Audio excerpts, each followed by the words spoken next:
Hello, and welcome to worship with us at the family.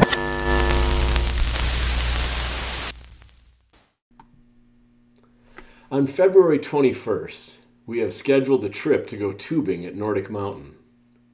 To keep everyone safe, we'll meet there and we won't carpool from the church. It's about an hour's drive from Appleton and Neenah area.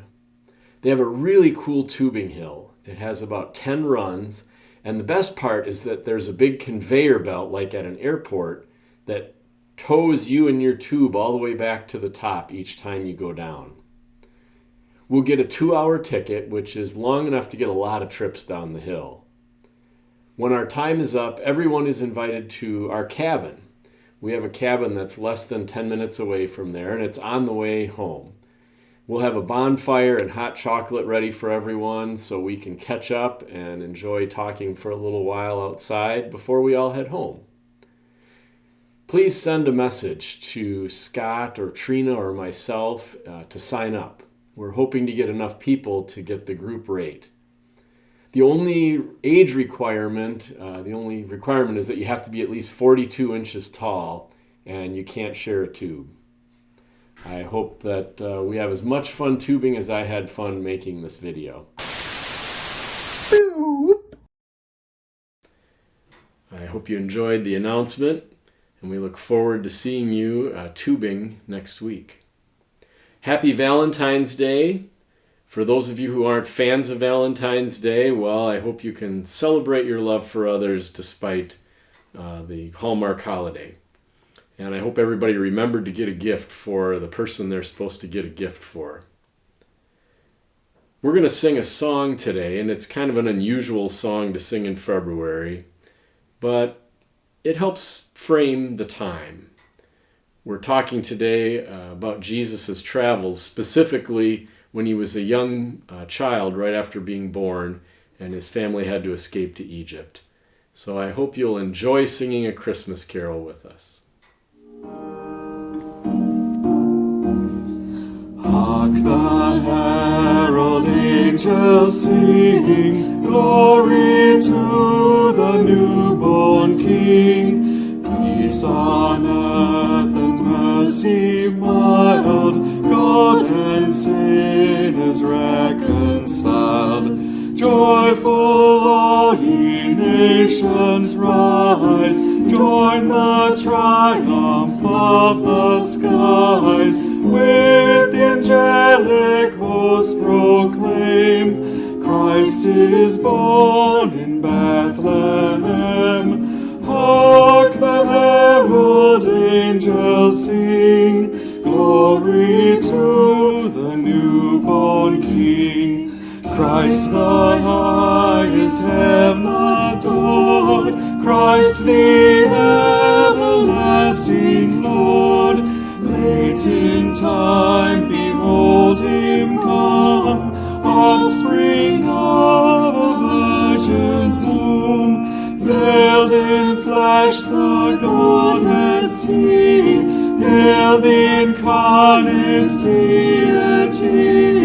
Pleases man with man to dwell, Jesus our Emmanuel. Hark the herald angels sing, glory to the newborn King. Hail the heaven-born Prince of Peace, hail the Son of righteousness.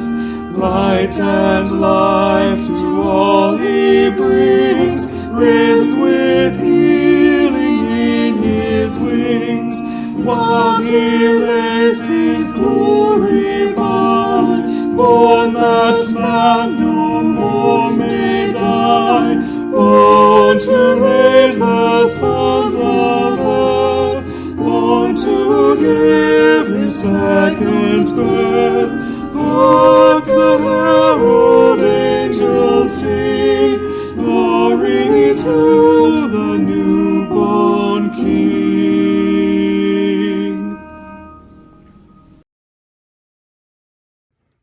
Good morning. This is a reading from Matthew chapter 2, verses 13 through 15. When they had gone, an angel of the Lord appeared to Joseph in a dream. "Get up," he said. "Take the child and his mother and escape to Egypt. Stay there until I tell you, for Herod is going to search for the child to kill him." So he got up, took the child and his mother during the night, and left for Egypt, where he stayed until the death of Herod. And so was fulfilled what the Lord had said through the prophet, "Out of Egypt I called my son."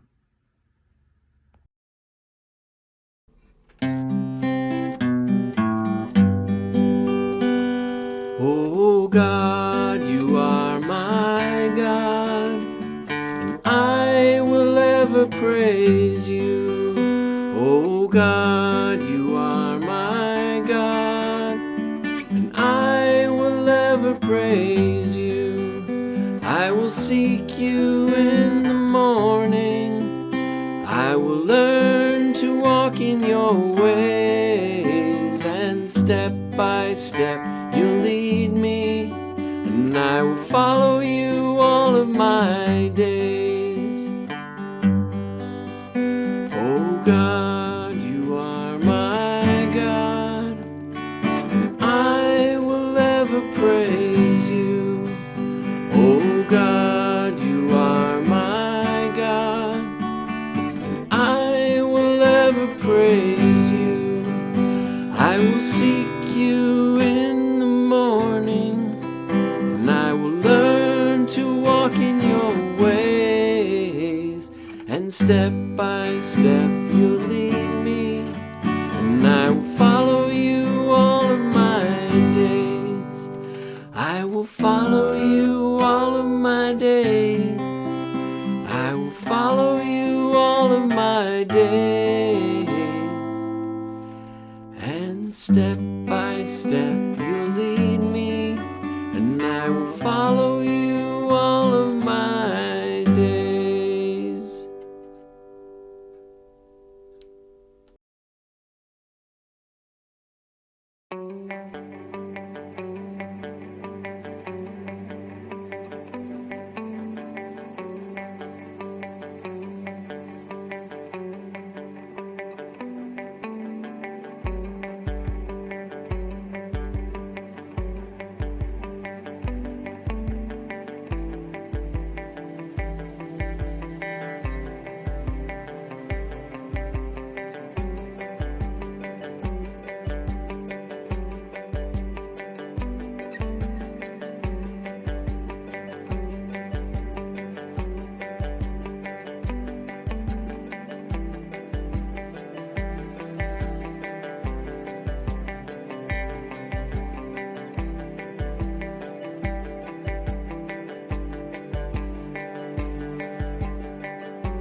Last week, we started our travels through Jesus' life in Bethlehem.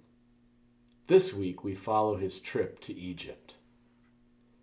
The story of Herod ordering all the little boys to be killed while Jesus and his parents fled to Egypt is one that we usually get a glimpse of at Christmas. You might remember that it was thanks to the wise men who didn't tell Herod where the family was, and then went to see them and warn them of the danger.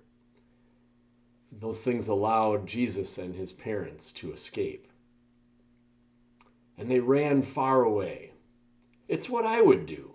Imagine if your toddler's life were in danger. You'd certainly consider running to Mexico or Canada. Egypt was an easy choice for them. There were Jewish communities there. There was trade between the countries and no concerns about crossing a border. Now, Mary and Joseph didn't speak the local language, but there were similarities and probably a few shared words. And because of the Jewish community there would have been plenty of people who spoke both languages and could have helped them along. The food was similar, the culture was not entirely different, but most importantly, it was safe. Now, Egypt was part of the Roman Empire, just like Israel was at that time, but it had a different governor, not Herod. Now, we can assume that they traveled quickly and avoided Jerusalem, being the big city where Herod was located. There would have been a lot of bandits out in the wilderness parts of the journey, so they probably traveled during the day. And anytime they saw a group of soldiers, I'm sure they tried to be inconspicuous or head off to the side of the road. If we take a look at the map, you can see that it was not an easy journey. I did a little Google Maps checking, and even today, it's a good 12 or 15 hours by car, depending on how long it takes you to cross the checkpoints at the borders. They traveled about 550 miles. That's about 180 hours of walking, not including all the stops and dealing with a baby. You know, even if you leave the pack and play at home, that's a long way to walk with a baby. My best guess is that it took them in the neighborhood of 3 weeks to get there. Now here's our pedometer. We're going to add it up each week. So far, we're up to 1,621,730 steps. Now there are some official sites in Egypt, places where they claim Jesus was. It's become part of the tourist industry, attracting people to see things because they claim that Jesus was there. But the understanding of where he was does go back before there was tourism. Now, it's hard to prove anything. We don't know much for sure. And there are an awful lot of churches and monasteries and other sites all over the area that claim to be a spot where Jesus and his parents lived or stopped on his journey. The stories all revolve around a city called Asyut. Today, the city has over 400,000 people. The city's about half Christian and half Muslim. The Christians of Muslim are mostly of the Coptic Church. Now, this denomination is a very separate part of Christianity. This group has its own pope. It's considered the oldest denomination in many ways.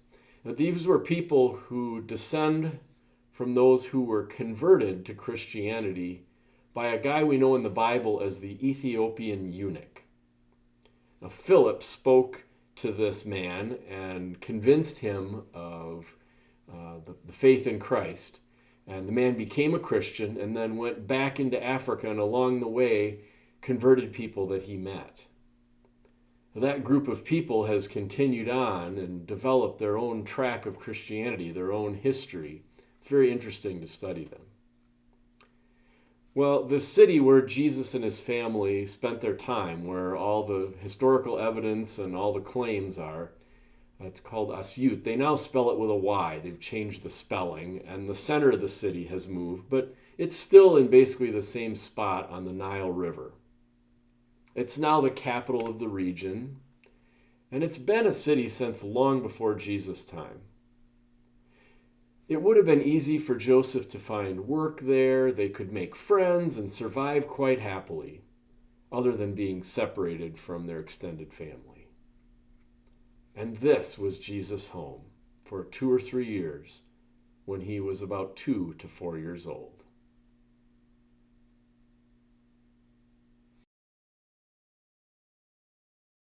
Hey, did you watch church this week? Yeah, I watch every week. Yeah, so do I. Did you see the part where Pastor Mike almost sneezed? It looked like his head was going to explode. He was trying so hard not to sneeze. I guess I didn't notice that. I was really liking the cool graphics. Yeah, but when he was zooming all over the Middle East, my mom got nauseous. And then all those dancers came out with underwear on their heads and the freaky red eyes. I think you're confusing church with the Super Bowl halftime show. Oh, right. That made my mom nauseous, too.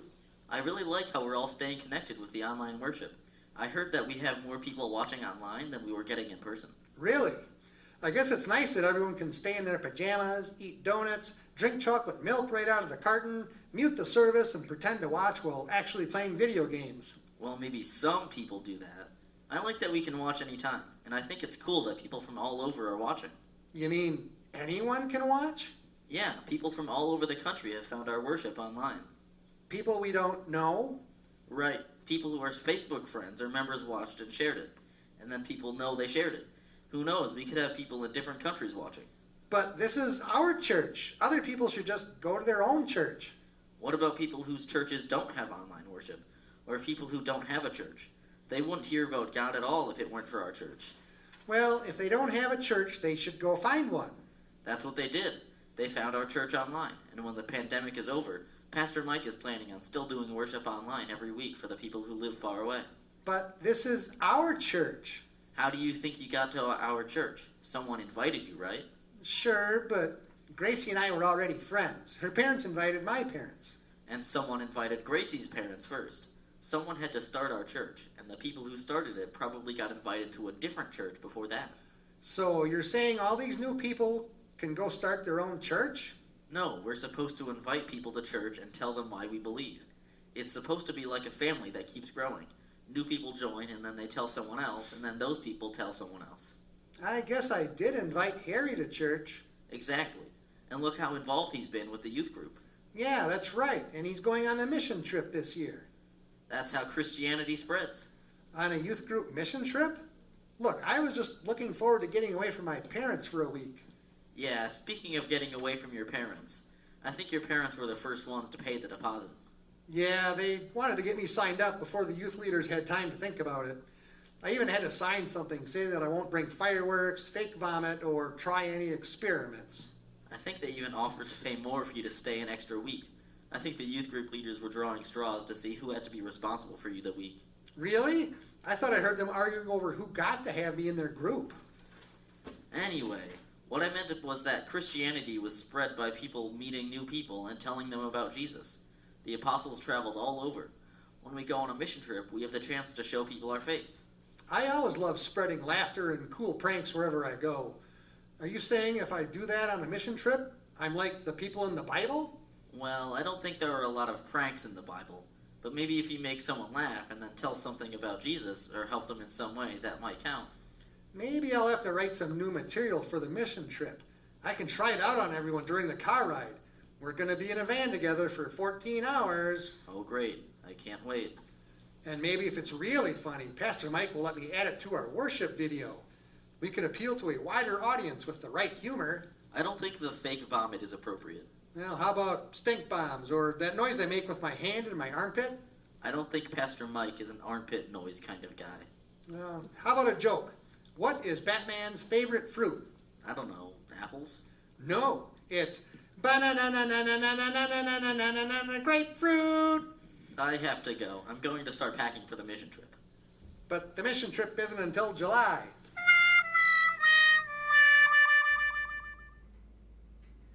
Today's scripture tells us about Joseph's dream. The dream only appears in the book of Matthew, not the other Gospels. Maybe Joseph and Mary weren't eager to pack up and run with Jesus. Maybe they weren't quick to believe the wise men's warning. So maybe God had to send a dream to convince them to go. It had been a good way of influencing Joseph in the past. It really begins a theme in Jesus' life. This theme of traveling is the reason why we can do this series on the travels of Jesus, because there were a lot of travels. By the time I graduated from high school, I had moved 8 times, And then I moved in with my grandparents because my family was moving again and I didn't want to move with them just 4 months before I started college. There were different jobs for my dad that we moved for. Once we moved so my mom could attend seminary, and then we moved with her job. Sometimes we moved because we got a better place to live. I lived in small towns, big cities, the suburbs, and way out in the country. I went to school with the poorest in the country and some of the richest as well, sometimes even in the same school. I lived in all white communities and I lived in a very diverse city. I have to say that all this prepared me for ministry. Sometimes I loved moving. Sometimes the community we'd been in was not a welcoming place. When I was bullied or people didn't want to be friends with the new kid, it was easy to move on after a few years. When things were going well and I had friends, I would have preferred to stay where I was. Since I've been a pastor, I've been sent to 6 churches, and they're all different. Because I had to move and adapt so many times, I got good at it. I'm quite capable of getting to know people and to grow and care for them. I find it pretty easy to see things from other people's perspectives, even if we don't agree on much. Mary and Joseph had to move with Jesus a few times. And it wasn't just important for his survival when he was little. It helped form him. If he'd lived his whole life in Nazareth or in Bethlehem, he would have only known people a lot like him. In Egypt, he met people who spoke other languages, had a different color of skin, believed different things, had different cultural values. He lived in this city on the Nile where there was lots of traffic up and down the river and trade along it. He would have encountered people from a pretty wide area of Asia and Africa. And one of the things that was most remarkable and impactful in Jesus' ministry as an adult was the way he broke through walls of culture. Before Jesus came along, the faith was mostly passed down from parent to child. There were very few converts. Even today, it's not easy to convert to Judaism. A lot of importance is placed on who your mother is, not what you believe. In some of the more orthodox branches, that's the only way that you can truly be a part of the faith. It's not that people aren't welcoming, but it's a deep and historical part of the culture. Well, Jesus was part of that culture, yet he preached to everyone, Jews and non-Jews, people of any culture, even the cultures the Jews didn't normally speak to or get along with. He shared his ministry equally with women, with children, with people of the occupying armies, people with diseases. And he traveled with his disciples and taught them to break through these barriers as well. When he was crucified, they became apostles, and he sent those people out into the world. And it worked. Those people who had traveled with him traveled hard, long months on the road.